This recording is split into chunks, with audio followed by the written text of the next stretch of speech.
आज हम सब पूरे देश के अंदर लोकसभा चुनाव 2024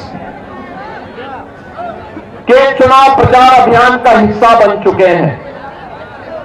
हम सब जानते हैं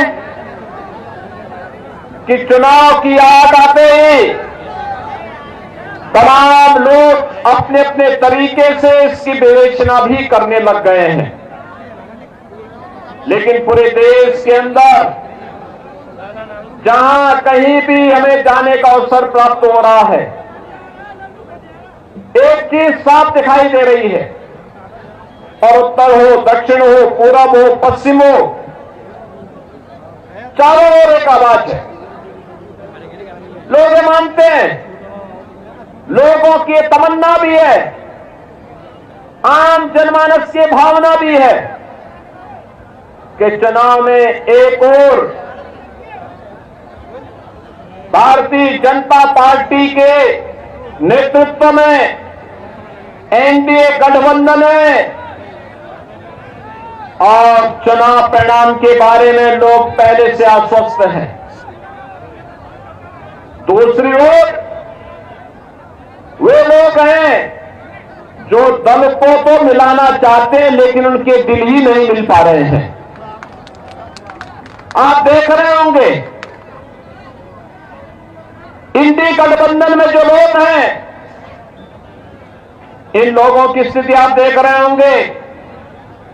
वेस्ट बंगाल में टीएमसी ने अपने सभी प्रत्याशी दे दिए, कांग्रेस के लिए एक भी सीट नहीं छोड़ी, लेकिन वो इंडी गठबंधन का हिस्सा है।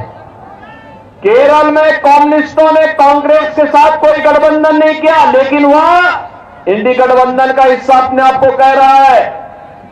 ऐसे ही महाराष्ट्र के अंदर देखने को मिल रहा है, और ऐसे ही अलग अलग क्षेत्रों में जब इनको प्रत्याशी नहीं मिल पा रहे हैं, तो सपा का प्रत्याशी कांग्रेस में जा रहा है, कांग्रेस का सपा में जा रहा है, और तब जोड़ तोड़ करके किसी प्रकार से ये लोग चुनावी अखाड़े में अपना दांव आजमाने का कार्य कर रहे हैं। आपने देखा होगा पूरे देश के अंदर लोग आश्वस्त हैं, और आश्वस्त इस बात के लिए भी है क्योंकि मोदी जी के नेतृत्व में जो कार्य पिछले 10 वर्षों में हुआ है, एक चुनाव उन कार्यों के प्रति कृतज्ञता ज्ञापित करने के लिए भारत की जनता जनार्दन के द्वारा फिर तीसरी बार मोदी जी को आशीर्वाद दिया जाना है। और इसके लिए जनता भी आश्वस्त है कि मोदी जी के नेतृत्व में भारतीय जनता पार्टी फिर से तीसरी बार सरकार बनाएगी, कोई संदेह नहीं होना चाहिए। आज आप देख रहे होंगे अपराधी पहले तो उसने एक युक्ति निकाली थी कि चलिए सरकार जैसे आई है वैसे ही पिछली सरकारों की तरह हम भी वही करेंगे, लेकिन जब सरकार ने कहा नहीं, जीरो टॉलरेंस पर चलेंगे, या तो अपराध करना बंद करो, और अपराध करोगे तो उसकी कीमत चुकाने के लिए तैयार रहो। बहनों और भाइयों, तो ज्यादातर अपराधियों ने अपनी जमानतें तुड़वा करके जेल में चले गए, और अब तो कह रहे हैं भैया अब हमें जेल में ही मत भेजो। अब वहां भी जाने से भाग कर रहे हैं। अब आप देख रहे होंगे अब तो ज्यादातर अपराधी अपने गले पे तख्ती लटका करके घूम रहे हैं, कह रहे हैं कि भैया जिंदगी भर ठेला लगा करके पेट भर लूंगा, लेकिन अब कुछ गलत काम नहीं करूंगा, एक बार जान बकस तो बस। बहनों और भाइयों, ये कानून का भय अगर अपराधी और माफियाओं के ऊपर न हो तो गरीबों का, सामान्य नागरिकों और व्यापारियों का ये अपराधी और माफिया जीना हराम कर देंगे। और इसीलिए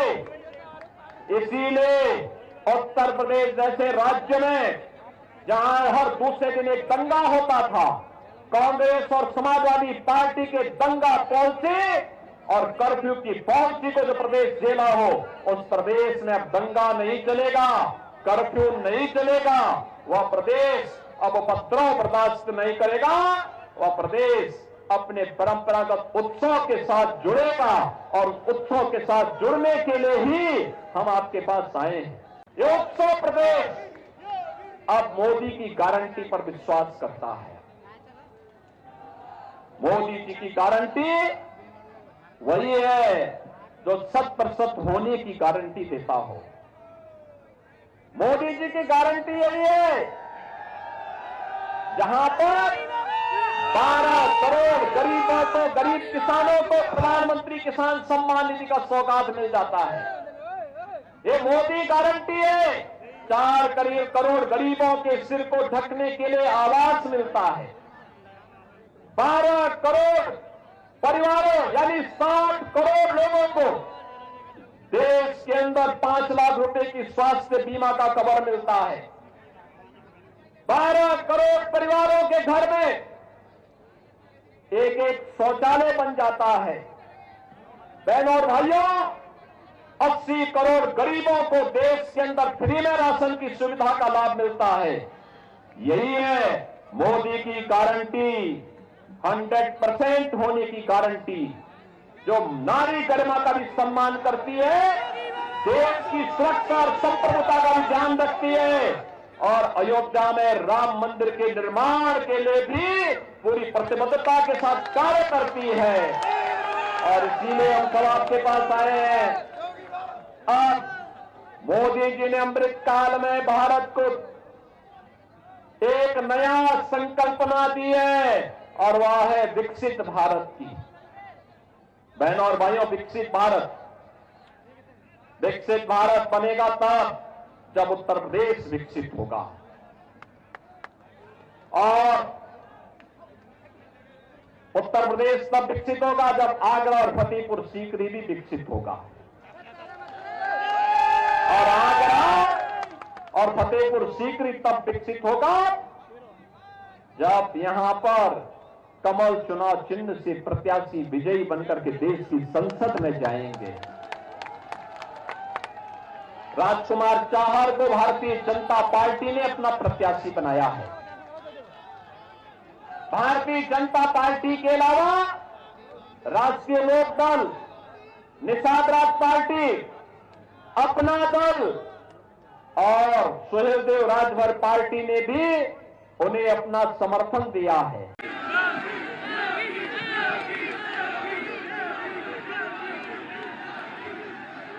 फतेहपुर के आज के इस महासम्मेलन में मंच पर उपस्थित इस कार्यक्रम के अध्यक्ष श्री श्याम सुंदर शर्मा जी, भारतीय जनता पार्टी के जिला के अध्यक्ष श्री गिरिराज सिंह कुशवाहा जी, किसान मोर्चा के राष्ट्रीय अध्यक्ष और फतेहपुर सीकरी से लोकप्रिय सांसद भारतीय जनता पार्टी के प्रत्याशी श्री राजकुमार चाहर जी, उत्तर प्रदेश सरकार में वरिष्ठ मंत्री श्रीमती बेबी रानी मौर्य जी, माननीय विधायकगण श्रीमती पक्षानिका सिंह जी, श्री छोटेलाल वर्मा जी, श्री भगवान सिंह कुशवाहा जी, जिला पंचायत अध्यक्ष डॉक्टर मंजू भदौरिया जी, श्री प्रदीप भाटी जी, हमारे पूर्व विधायकगण श्री महेश गोयल जी, डॉक्टर राजेंद्र सिंह जी, श्री जितेंद्र वर्मा जी, राहुल राठौर जी, कन्हैया लाल गुप्ता जी, हेमंत शर्मा जी और भारी संख्या में फतेहपुर सीकरी लोकसभा क्षेत्र से जुड़े हुए सभी उपस्थित बहनों और भाइयों, फतेहपुर सीकरी अपनी पौराणिक और ऐतिहासिक स्थलों के लिए विख्यात है। एक और देवादिदेव महादेव बाबा बटेश्वर नाथ का पवित्र धाम इस लोकसभा सीट में है, वहीं साथ ही साथ ऐतिहासिक पृष्ठभूमि से जुड़े हुए अनेक ऐसे स्थल जो देश और दुनिया को अपनी ओर आकर्षित करती है, वह भी इस लोकसभा सीट में स्थित है। यहां का अन्नदाता किसान अपने परिश्रम के लिए जाना जाता है।